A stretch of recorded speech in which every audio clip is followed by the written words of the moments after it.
Bismillahirrahmanirrahim. Assalamualaikum warahmatullahi wabarakatuh.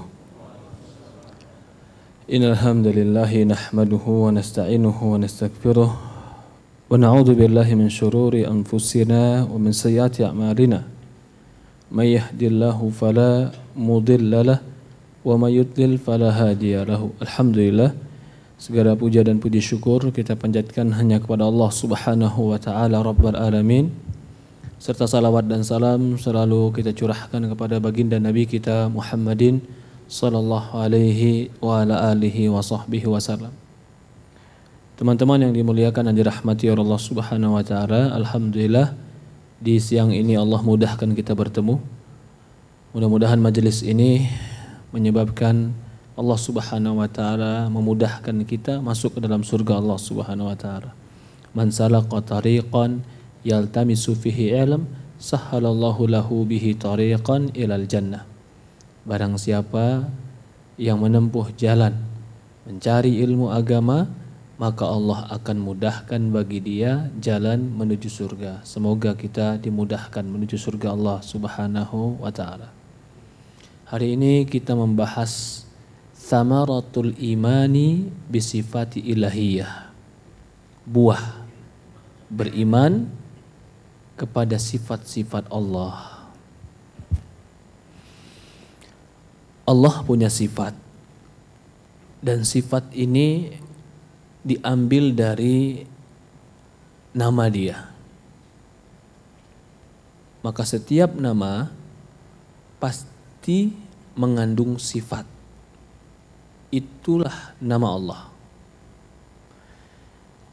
Kalau orang dahulu mengabarkan atau mengatakan ilmu ini, ilmu mengenal nama dan sifat Allah, itu dikabarkan dengan ilmu ma'rifatullah, ilmu mengenal Allah.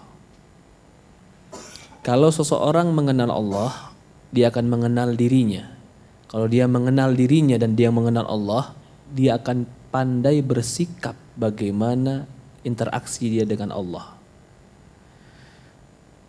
Diperluas lagi, orang mengatakan ilmu ma'rifatullah ini dengan ilmu tauhid.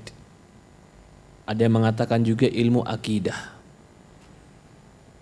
Jadi ilmu mengenal tentang Allah itu akan berbuah di dalam hati, sebagaimana akan disebutkan oleh Imam Ibnu Qayyim rahimahullah di sini. Dan orang tidak akan bisa mengagungkan Allah dengan pengagungan yang sebenar-benarnya dan mencintai Allah dengan hakikat kecintaan kecuali pasti dia harus mengenal sifat Allah Subhanahu wa taala. Bagaimana kamu mau mencintai yang kau tidak kenal sifatnya? Bagaimana kau mau mengagumkan dan kagum dengan sesuatu yang kau tidak pernah kenal sifatnya? Kau ingin mencintainya, maka kau harus tahu dia. Kau ingin kagum dengannya, maka kenali sifat-sifatnya. Allah Subhanahu wa taala memiliki nama dan sifat yang dengan itu manusia akan kagum. Kekaguman ini akan mengantarkan kepada kecintaan. Kecintaan akan mengantarkan kepada penghambaan dan kepatuhan. Kepatuhan akan mengantarkan kepada ketaatan. Maka buah yang terbesar beriman dengan sifat Allah Subhanahu wa taala adalah diantaranya ketaatan. Kita baca dulu. Jadi buku teman-teman kalau mau cari, ini buku kita bahas adalah Al-Fawaid. Ini buku terjemahannya. Di terjemahan di halaman 89. Kalau buku versi bahasa Arabnya banyak, PDF juga banyak. PDF yang banyak ya di halaman 63. Thamaratul imani bisifati ilahiyah. Buah beriman dengan sifat-sifat Allah. Al-Qur'anu kalam Allah. Al-Qur'an adalah ucapan Allah, firman Allah. Wa qad tajalla fi li'ibadihi bisifati.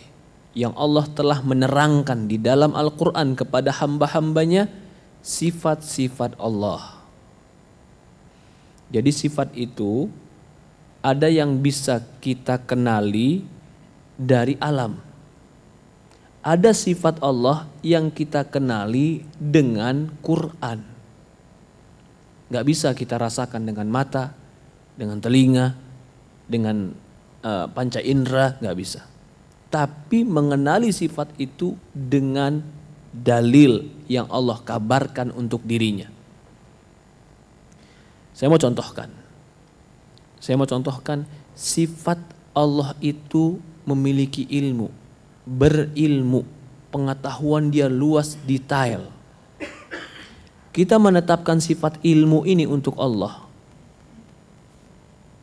Perlukah dengan dalil Quran atau cukup dengan panca indera kita sudah menyadari Allah itu berilmu?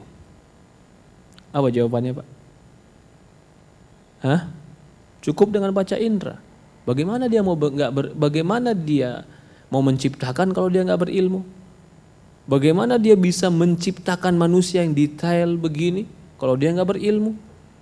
Manusia saja menghabiskan waktunya 60 tahun untuk mempelajari organ tubuh manusia, tidak cukup waktunya 60 tahun. Yang membuat detail itu dia, Allah. Berarti dia yang menciptakan pasti luar biasa berilmu. Maka dari ini ada yang mengistilahkan tetapkan sifat Allah dengan dalil akli. Dalil akal menetapkan sifat Allah.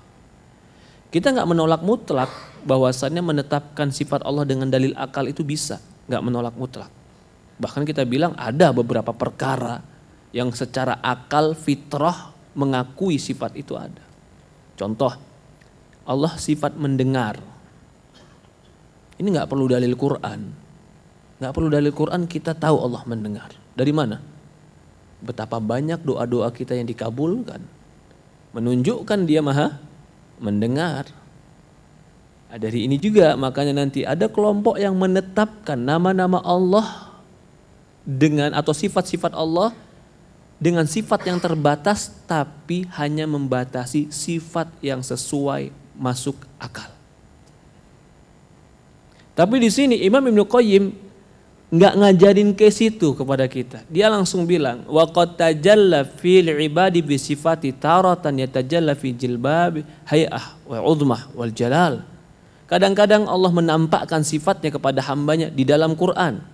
Tapi kadang-kadang pula Allah Subhanahu wa taala menampakkan keagungannya, kemuliaannya, kehormatannya di dalam kehidupan. Jadi bisa mengenal Allah. Dari mana kita tahu sifat Allah sementara kita nggak melihatnya, tapi kita bisa merasakan keberadaannya. Maka menetapkannya pertama dari Al-Quran karena Allah mengabarkan tentang dirinya. Yang kedua dari keagungan dan kemuliaannya. Kalau seandainya ada sifat yang ditetapkan di Quran tetapi secara pikiran kita kayaknya nggak cocok buat Allah.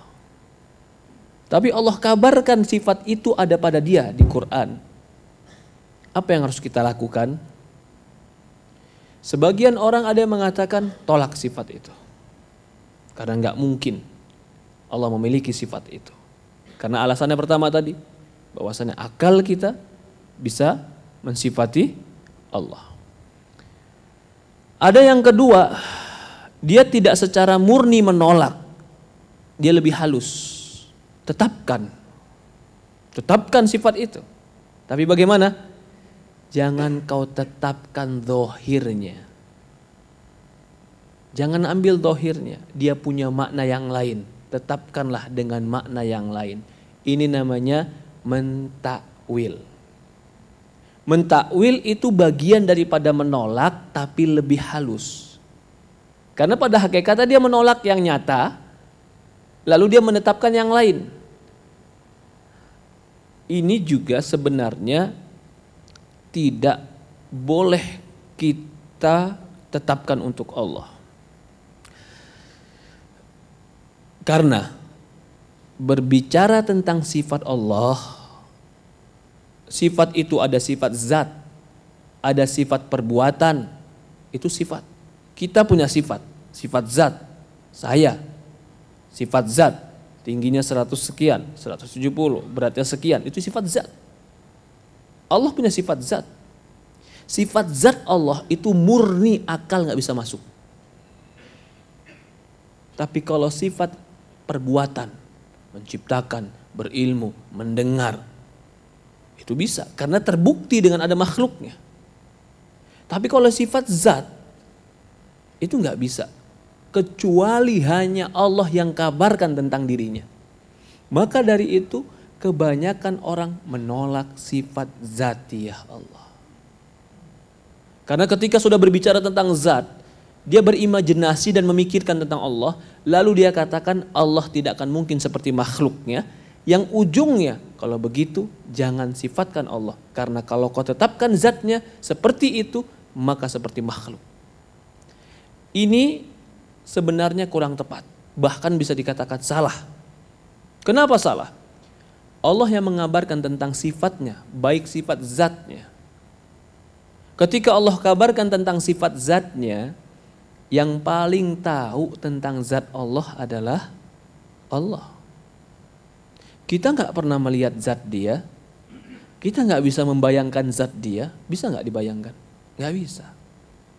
Kita juga nggak pernah melihat semisal dengan dia. Akal kita nggak bakalan pernah bisa memikirkan dia. Ketika dia kabarkan tentang dirinya yang mensifati sebuah sifat, maka sikap kita cukup mengatakan sami'na wa ta'na. Ya Allah, kami dengar dan kami taat. Karena engkau yang mengabarkan tentang dirimu, engkau yang lebih tahu tentang dirimu. Kalau seandainya di imajinasiku dan di hatiku terbayang sesuatu yang tidak pantas buat dirimu, bukan kabarmu yang salah, tapi imajinasiku yang salah. Ya kan? Kalau kau berbenturan nih Pak, yang Allah kabarkan tentang dirinya, yang mengabarkan siapa? Allah. Yang paling tahu tentang zat Allah siapa? Allah. Ketika Allah kabarkan tentang dirinya dan zatnya, lalu kita terima berita tadi, lalu ketika kita terima, kita imajinasikan, sehingga yang kita imajinasikan ini seolah-olah itu nggak pantas buat Allah. Pertanyaannya, salahnya di mana? Yang mengabarkankah atau imajinasi kita? Imajinasi kita. Itu wajib. Kalau kita katakan yang salah Allah, apa kamu pernah lihat Allah? Maka ini sering. Ini sebenarnya dasar Pak. Dasar memahami semua nama dan sifat Allah. Contoh, saya contohkan dengan contoh yang sering dicontohkan. Yang mengabarkan Allah di langit siapa?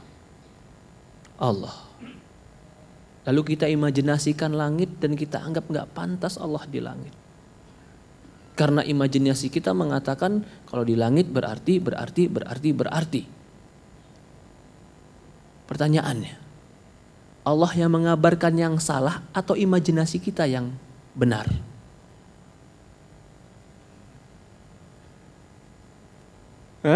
Salah dua-duanya. Karena Allah gak mungkin mengabarkan yang salah dan imajinasi kita tidak akan mungkin bisa membayangkan yang belum pernah kita lihat.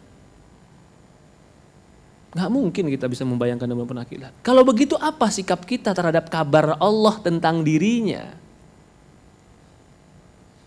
Sami'na wa ta'na. Kami dengar dan kami taat. Ketika kepala ini berontak, pikiran ini berontak dengan imajinasinya.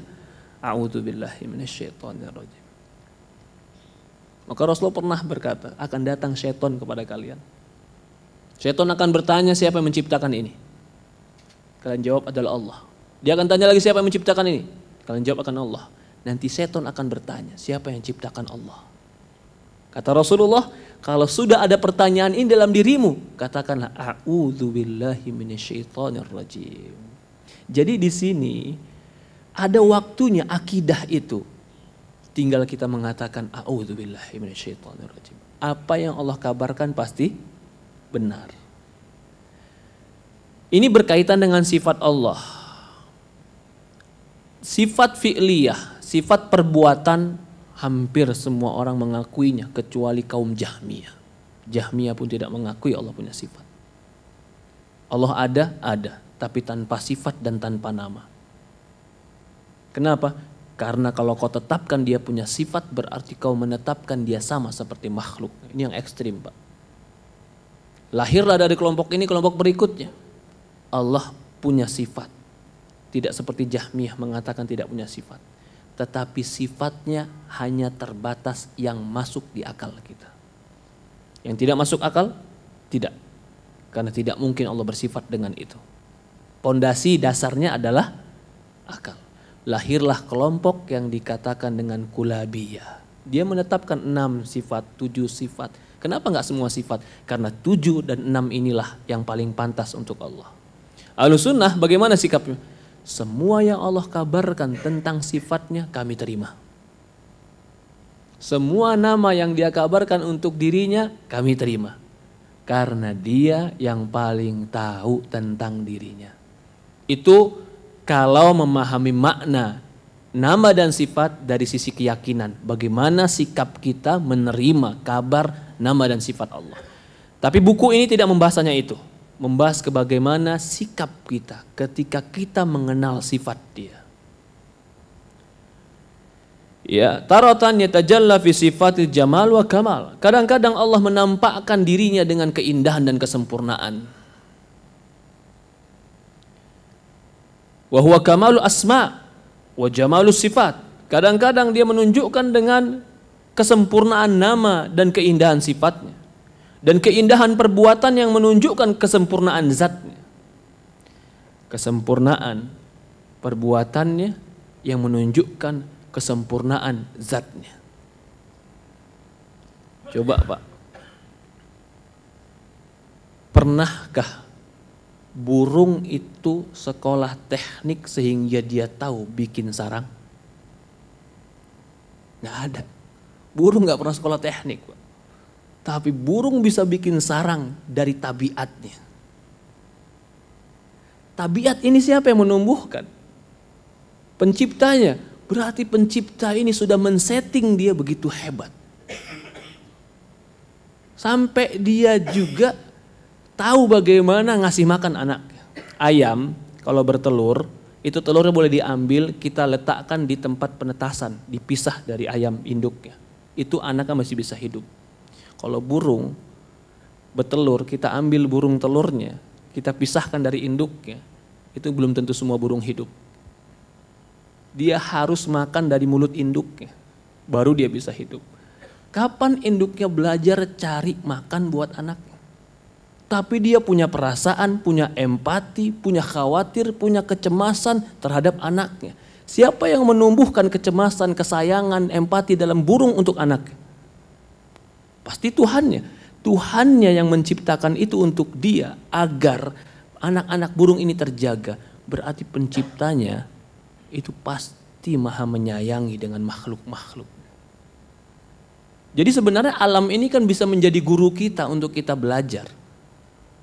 Kadang kita bisa belajar dari burung, kita bisa belajar dari hewan, kita belajar dari orang susah, kita belajar dari orang sakit.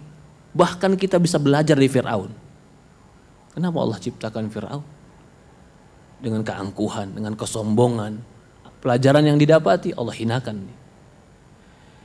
Kata Syekh di sini, maka terkadang Allah menampakkan dirinya atau memperkenalkan dirinya, lebih pantas memperkenalkan dirinya dengan keindahan. Keindahan perbuatannya. Terkadang juga yastafidu hubbuhu fil qalbil abdi quwwatan hubba kullah. Sehingga dengan keindahan yang dinampakkan oleh Allah ini untuk dirinya, seorang hamba merasakan kecintaan yang kuat di dalam hatinya. Bihasabi ma'arafa min sifatil jamal. Dia akan cinta kepada Allah sesuai dengan pengetahuan dia tentang Allah dan sebaik apa Allah. Dia akan cinta kepada Allah sesuai dengan pengetahuan dia sebaik apa Allah. Seindah apa Allah. Semakin dia sadar Allah maha baik, semakin dia cinta sama Allah. Semakin dia sadar Allah itu tidak pernah berbuat zalim, semakin dia pasrah dengan takdir Allah. Tapi semakin dia bersuudzon kepada Allah, maka semakin tumbuh rasa kebencian kepada Allah. Ya tidak? Semakin suudzon, Allah gak adil, Allah ini gak adil, zalim, tumbuh rasa benci dalam hati. Tapi semakin dia mengenal kebaikan Allah, semakin malu dia sama Allah. Ya Allah, betapa baiknya Allah. Kenapa baiknya? Coba, saya dulu sekolah bukan orang pinter. Kadang-kadang sekolah juga ranking saya nggak bagus. Banyak teman-teman saya yang pinter di sekolahan. Saya malah kadang-kadang agak-agak bolos sekolahan. Tapi sekarang rizki saya dilapangin sama Allah dibanding teman-teman saya yang dulu. Dia sadar kebaikan Allah, apa yang terjadi? Semakin dia malu sama Allah. Semakin dia dekat sama Allah. Kenapa? Allah baik. Jadi sebenarnya kita itu perlu memperkenalkan diri kita kepada Allah. Dan kita perlu belajar mengenal Allah. Agar tumbuh di dalam diri kita bagaimana cara kita bersikap dengan Allah. Coba Pak, saya umpamakan lagi. Kalau ada orang di setiap minggunya, setiap Jumat, dia kasih uang kepada kita 5 juta cuma-cuma. Ketemu Jumat lagi 5 juta cuma-cuma. Gak pernah dia ungkit, gak pernah dia tagih, gak pernah dia minta. 5 juta cuma-cuma. Sudah berjalan 3 bulan, 4 bulan. Jalan ke 5 bulan, dia kasih lagi tanpa ada pamrih. Kira-kira kalau ketemu dia lagi apa yang kita lakukan? Menghormati, segan, takut bersikap yang gak pantas di depan dia. Kenapa?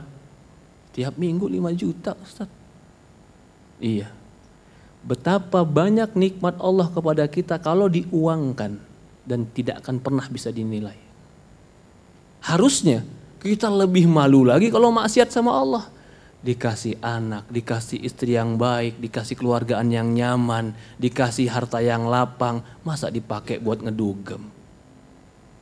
Pantes gak? Doanya dikabulkan, karirnya dimudahkan, keluarganya dibaikkan, derajatnya diangkat, tapi lupa sama Allah. Pantes gak? Apa yang harus dilakukan? Tunduk sama Allah. Jangan, ini tunduk sama Allah karena mengenal kebaikan Allah, itu nggak pakai dalil Quran, Pak. Itu pakai dalil tabiat. Tabiat yang hidup seperti itu. Bapak setiap subuh mau pergi ke masjid selalu dikejar anjing gonggong. Kira-kira apa yang Bapak lakukan buat anjing ini? Racunin? Nanti marah yang punya. Ya kan? Coba setiap Bapak pergi kasih tulang anjing. Makan dia, Bapak ke masjid. Besok lagi ke masjid lagi, kasih tulang lagi. Ini tadinya dia galak sama kita nih. Tiap pagi kita kasih tulang, besok ketemu kita nih anjing, deketin kita. Apakah dalil, apakah anjing tahu berterima kasih kepada kita perlu pakai dalil? Ketika ketemu kita dia gerak-gerakkan ekornya karena bahagia. Dia nggak ganggu kita lagi. Apakah perlu dalil bahwasannya anjing itu akhirnya tunduk kepada kita? Gak butuh dalil. Itu cuma tabiat. Hewan saja. Jika diberikan kebaikan, dia akan jinak. Ada manusia. Permintaannya dikasih, hidupnya dilapangkan, ditunggu sama Allah 40 tahun. Tapi gak baik-baik sama Allah. Ya Rabbi. Ditunggunya berapa tahun? 40 tahun. Ketika dia umur 25 dilapangkan, dia bilang, ya Allah aku masih muda, pengen poya-poya. Allah biarin, nggak langsung Allah azab, kasih juga kenikmatan. Sampai umur 40 tahun ditunggu sama Allah, 15 tahun Allah tunggu dia. Dari mulai umpamanya dia balik 15 sampai 40 tahun, berarti 25 tahun Allah tunggu dia. Dia belum balik-balik juga, apakah langsung Allah azab dia? Tetap Allah tunggu dia. Maka Rasul mengatakan tidak ada satupun yang lebih sabar dibanding Allah ketika ada yang menyakitinya. Permintaannya dikasih, hidupnya dilapangkan, dikasih kebahagiaan. Ketika Allah suruh sholat, tar dulu deh, ya Rabbi. Tunduk kepada yang baik, patuh kepada yang telah menganugerahkan nikmat, itu adalah fitrah insani. Maka mengenal Allah itu sebenarnya cuma menumbuhkan fitrah insaniah kita. mengenal kelembutan Allah, mengenal kebaikan Allah, mengenal betapa Allah itu menakdirkan kita sesuai kebaikan. Itu nggak perlu pakai dalil Quran sebenarnya. Cukup kenali bagaimana Allah bertindak denganmu, kau akan tahu betapa baiknya Allah kepadamu. Ketika kau tahu Allah baik padamu, kau harusnya mengerti bagaimana bersikap dengan yang baik pada dirimu. Jadi kalau ada orang yang dia tahu dia dimudahkan, dilapangkan, tapi dia maksiat sama Allah, tapi tetap Allah tutupi, Allah nggak bongkar maksiat dia. Tetap Allah kasih apa yang dia minta. Pulang ke rumah habis maksiat, istrinya pun nggak tahu, Allah sembunyikan. Kantornya pun nggak tahu, Allah tutupi. Sampai kapan Allah tunggu dia? Ada waktunya. Ada waktunya Allah tunggu dia. Kadang-kadang ada orang yang Allah inginkan kebaikan dengan dia, Allah sadarkan dengan nikmat. Dikasih apa yang dia mau, mudah-mudahan dia balik. Tapi kalau dengan cara ini dia nggak balik, bisa jadi Allah rubah dengan cara yang lain. Tapi jangan sampai rubah cara yang lain, tiba-tiba cara azab ini cuma mengakhiri hidupnya. Fir'aun dikasih semua kemauannya, nggak berubah-berubah, Allah tenggelamkan langsung dia. Ya subhanallah. Maka di sini dikatakan mengenal Allah itu akan menumbuhkan rasa cinta yang kuat di dalam hati. Sebesar apa ilmumu dan pengetahuanmu tentang kebaikan Allah, sebesar itulah rasa cintamu kepada Allah. Lanjut lagi. Bihasabi ma'arafa min sifatil jamal. Sesuai dengan pengetahuan kamu dengan sifat Allah yang sempurna. Dan sifat-sifat dia yang sempurna, yang indah, fayasbihu fuadu abdihi farighan illa min mahabbatih. Maka hati hambanya akan kosong dari segala sesuatu yang dia cintai, kecuali dia hanya mencintai Allah. Maka kenapa ke para sahabat, ketika Allah atau Rasulullah SAW telah menjanjikan, mereka langsung yakin. Ketika Allah perintahkan, mereka langsung kerjakan. Karena mereka sudah kenal sifat Allah. Dan mengenal sifatnya bukan hanya sifat yang dasar, tapi mereka mengenal dengan keyakinan Allah tidak akan menyelisihi janji. Rasulullah tidak akan pernah menyelisihi janji. Ini sifat ini saja. Meyakini Allah ucapannya benar, ini akan membuahkan banyak dalam hidup kita. Tumbuh tawakal, tumbuh percaya, tidak akan bimbang, tidak akan ragu. Kenapa? Saya yakin Allah tidak akan menyia-nyiakan janjinya. Contoh, Allah berfirman dalam Al-Quran, wa may yattaqillaha yaj'al lahu makhraja wa yarzuqhu min haitsu la yahtasib. Barang siapa yang bertakwa kepada Allah, Allah berikan jalan keluar. Dan Allah kasih dia rizki dari arah yang dia tidak sangka. Ada waktunya kita betul-betul di waktu yang nadir, yang paling titik terbawah, kita bingung harus berbuat apa. Di saat itulah ujian yang terberat.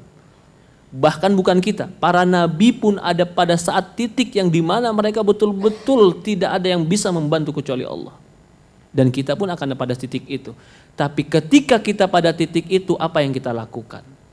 Berpaling dari Allah atau malah bersimpuh di hadapan Allah? Ketika berpaling dari Allah, maka jangan pernah berharap datangnya janji Allah. Tapi ketika kembali kepada Allah, sabar. Allah akan buktikan janjinya di waktu yang tepat. Apakah Nabi Yunus alaihissalam ketika masuk perut ikan, lalu dia berdoa subhanaka inni kuntu minadh dhalimin, la ilaha illa anta subhanaka inni kuntu minadh dhalimin, ketika itu langsung dia keluar? Enggak, dalam riwayat dikatakan sebulan dulu dia di perut ikan. Jadi sebulan betul-betul dia di titik nadir itu sebulan, di titik yang dia putus asa selama sebulan. Sampai Allah katakan, walaula, kalau bukan dia termasuk orang-orang yang bertasbih kepadaku, dia akan tetap berada di perut ikan sampai hari kiamat. Tapi menunggu sebulan di perut ikan itu kayak setahun lebih, Pak. Menunggu sebulan dalam kesulitan dan kesusahan itu lama. Kita pun kalau sudah yakin sama Allah, kembali pada keyakinan, kenal sama Allah, Allah tidak akan menyelisihi janji. Mungkin kita akan berada di suatu titik yang sulit, tetapi kalau kita yakin sama Allah, kita tidak akan pernah berpaling dari Allah. Wa may yattaqillaha yaj'al lahu makhraja wa yarzuqhu min haitsu la yahtasib. Maka dikatakan fa idza arada minhu ghairu an yu'alliqu tilka mahabbat bih aba. Ketika hatinya sudah betul mengenal Allah dan kebaikan Allah secara sempurna, maka tidak ada di dalam hatinya kecuali Allah yang dia cintai. Jika dia menginginkan selain Allah, yang tempat dia bergantung, maka dia akan berpaling daripada itu. Karena hatinya tidak akan ridho dengan selain Allah Subhanahu wa taala. Wa tabqa mahabbatu lahu tab'an. Sehingga mencintai Allah, ini dia tumbuhkan rasa cinta tadi. Lalu rasa cinta tadi terus tumbuh dalam diri dia, terus menerus ada sampai akhirnya kecintaan itu bagi dia menjadi tabiat. La tukallafu idza tajalla bi sifatur rahmah wal bir. Al-lutfu wal ihsanu imbi'athu quwwatur raja'in 'abdihi. Bahkan terkadang sudah dinampakkan sifat kasih sayang Allah, sifat kebaikan Allah, kelembutan Allah, imba'ats quwwatur raja', maka akan kuatlah, keluarlah dalam dirinya kekuatan harapan. Ini berikutnya ya. Kalau sudah mengenal sifat kasih sayang, sifat baik, sifat lembut, sifat ihsan Allah, akan tumbuh di hati harapan. Allah itu maha baik, maka akan berharap dengan yang baik.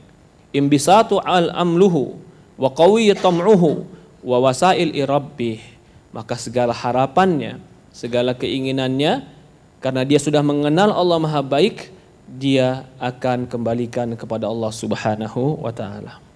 Para hadirin jamaah ikhwanu fiddin, teman-teman, bapak-bapak dan ibu-ibu yang dimuliakan oleh rahmat Subhanahu wa taala. Ini sebagian sifat yang dikenal tadi, sifat Allah yang indah. Kalau dia maha indah, dia maha baik, akan tumbuh rasa cinta. Nanti dia akan pindah lagi. Kalau kau kenal Allah dengan sifat adil dan menghukumi. Allah menghukumi tidak, Pak? Menghukumi. Allah maha adil tidak?